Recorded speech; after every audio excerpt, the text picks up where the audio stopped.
ஒரு விஷயத்துல ஜெனரலா எதுவும் சொல்லக்கூடாது. பிரவீன் அண்ணா வந்து எதுவும் சொல்லக்கூடாது. ஹலோ மக்களே, welcome back to our channel. இன்னைக்கான ப்ரோமோ ஒன் ரிலீஸ் ஆயிடுச்சு. பிக் பாஸ் வீட்டுக்குள்ள காலையிலேயே சம சண்டை, வெட்டு குத்து, அடிதடி தான். இவரு மட்டும் எல்லா விஷயத்தையும் மூக்க நொட்டி இது தப்பு இப்படி தாங்க போகுது பிக் பாஸ். அது ஸ்டார்டிங்னாலே இப்படி இருக்கும் நான் நினைச்சு பார்க்கல. ஒரு 2 பேர் ரெட் கார்டு வாங்குவாங்கன்னு நினைக்கிறேன். அது யாருன்றதை நான் அப்புறமேட்டு சொல்றேன். ஃபர்ஸ்ட் என்ன ப்ராப்ளம் பாத்தீங்கன்னா, திவாகர் அவர்கள் தான் சண்டையா போறாரு. இந்த வீட்டுல வந்த நாள்ல இருந்து இப்ப வரைக்கும் ஒரு கண்டென்ட் கொடுத்துட்டு யாருன்னா திவாகர் அவர்கள் தான்.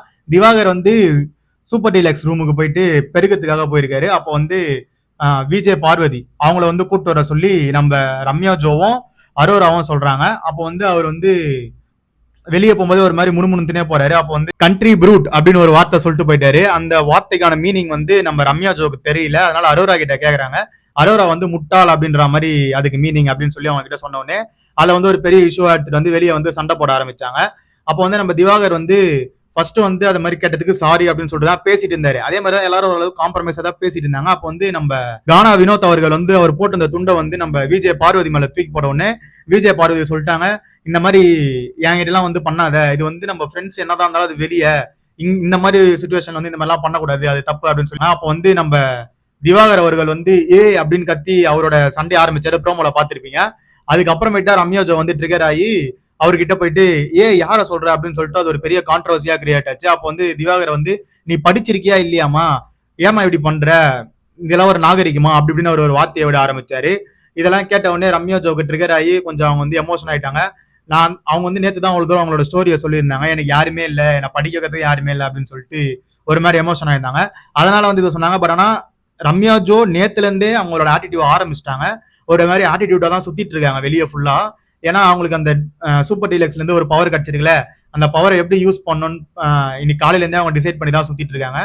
நேத்துலாம் அவங்க பாத்தீங்கன்னா ஒரு மாதிரி சைலண்டா இருந்திருப்பாங்க. இன்னைக்கு காலையில இருந்தே வயலண்டா மாட்டாங்க. எங்க பார்த்தாலும் பாத்ரூம்ல போயிட்டு இதை கிளீன் பண்ணுங்க, அதை பண்ணுங்க, இதெல்லாம் வந்து நீட்டா வைங்க, தண்ணில ஏன் இப்படி கை வச்சுலாம் பார்க்க கூடாது அப்படின்னு சொல்லி ஒரு மாதிரி சண்டையை கிரியேட் பண்ணிட்டே இருந்தாங்க. அதே மாதிரி தான் இங்கே ஒரு சண்டையை கிரியேட் பண்ணாங்க. பட் ஆனா திவாகர் மேலேயும் தப்பு இருக்கு, ரம்யா ஜோ மேலேயும் தப்பு இருக்கு. அவர் வந்து வார்த்தை விட்டது தப்புனா இவங்க வந்து அந்த விஷயத்தை எடுத்துட்டு வந்து ஒரு பெரிய சண்டை போடுறது தப்பு. ஏன்னா அவர் சாரி கேட்டாரு. சாரி கேட்டதுக்கு அப்புறமேட்டு இவங்க ட்ரிகர் ஆகி அதே மாதிரி நம்ம வாட்டர் மிலான் சாரியும் கரெக்ட்லாம் சொல்ல முடியாது. அவர் எல்லாத்துலயும் என்ன பண்றாருன்னா, இந்த மாதிரி நேக்கா ஒரு இஷ்யூ வருதுன்னா அவர் பக்கம் எல்லாரையும் திருப்பிக்கிறாரு.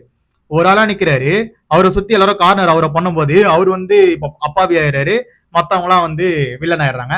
அந்த மாதிரி தான் நடந்துட்டு இருக்கு. அந்த டைம்ல வந்து நம்ம எஃப்ஜே உள்ள வராரு. எஃப்ஜே உள்ள வந்து கேட்ட உடனே நான் கூட தாங்க படிக்கல, நான் 12th வரை தான் படிச்சிருக்கேன் அப்படின்னு சொல்லி அவர் ஒரு சும்மா காமெடியா தான் எடுத்துட்டு போயிட்டு இருந்தாங்க. திவாகர் வந்து ஒரு மாதிரி கத்தி என்ன உனக்கு அப்படி இப்படின்னு கேட்ட உடனே இவர் ஹைப்பர் ஆயிட்டு கையெல்லாம் நீட்டினா உனக்கு அவ்வளவுதான் வெட்டிடுவேன் அப்படின்னு சொல்லி அப்படியே ஒரு மாதிரி பந்தெல்லாம் பண்ணிட்டு இருந்தாங்க. அதுக்கப்புறமேட்டு நம்ம கமருதீனும் சும்மா இருக்க மாட்டேறாரு. அவருக்கு என்ன காணுன்னு தெரியல. ஸ்டார்டிங்ல திவாகர் அவரை பத்தி ஒரு விஷயம் பேசியிருப்பாரு. அதுல இருந்து அவங்களுக்குள்ள ஒரு சண்டையாச்சு. இப்ப இருக்கு அந்த சண்டை போயிட்டே தான் இருக்கு.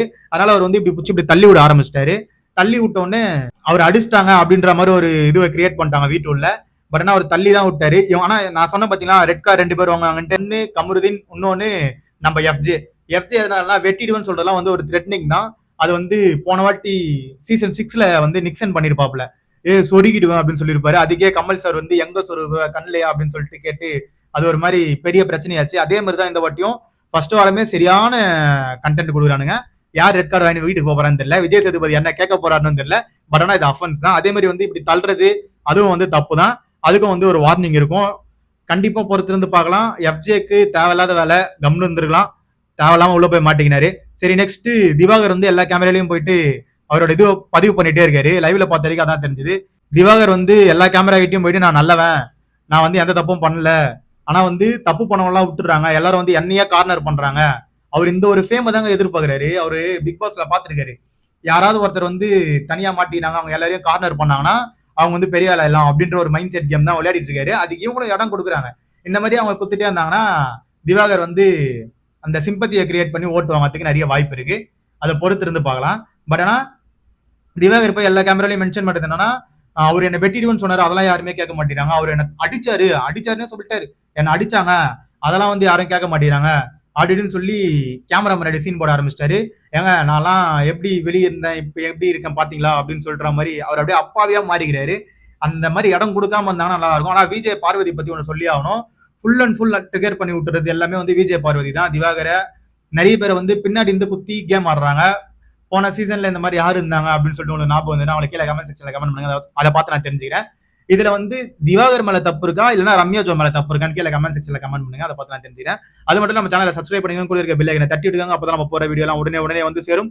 மறக்காம நம்ம சேனலை ஒரு லைக் பண்ணிட்டு பாருங்க. அப்பதான் வந்து வீடியோ எல்லாருக்கும் ஷேர் ஆகும். Thank you, bye, take care.